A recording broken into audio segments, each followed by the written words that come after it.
Through you, Mr. Mayor, look, I am in support of the time restrictions in parking, and I guess I'm referring to the light rail stage 3 area in particular, so from Broadbeach through to Burleigh.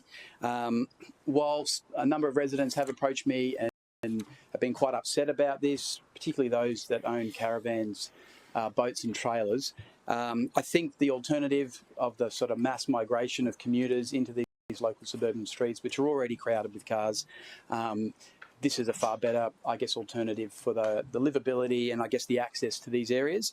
I do just want to make, I guess, comment on 2 points though. I hope that this decision does allow us in the future to relook at how we do residential parking permits throughout this corridor and relook at the eligibility criteria that's involved. And then I guess, and more importantly, how we, I guess, shape our new city plan and the car parking ratios in this area as we move forward. Obviously, we hear a number of reports about increase in density in this area, in this sort of 5 kilometre stretch. And I guess I would say to you that I don't know anyone that doesn't own a car. I don't know any couple that doesn't own 2 cars, and so on. And I think this could potentially be quite a large issue for access and livability in this area.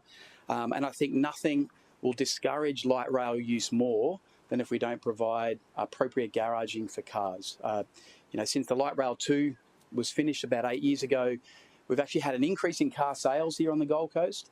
So we're buying more cars, but we're just choosing to garage them more. And if we don't get that garaging right in this corridor through new development and increased car parking ratios, I think we're going to have quite a significant problem on our hands. I know people will say to me that there's, and I hear the rhetoric and I hear the stories that this will encourage us to not buy cars and not use cars, but I don't think the first 21 kilometres of the light rail has achieved that necessarily. I think we're using the light rail, but I don't think we're necessarily not buying cars. So I don't think that this extra 5 kilometres will have a sort of a generational fundamental change in our desire to buy a car or a young person's desire to buy a car. So like I said, I am in support of this, but I just hope that this is the first of a few steps that make this area or keep this area livable and gives us good access, I guess, to all the main roads.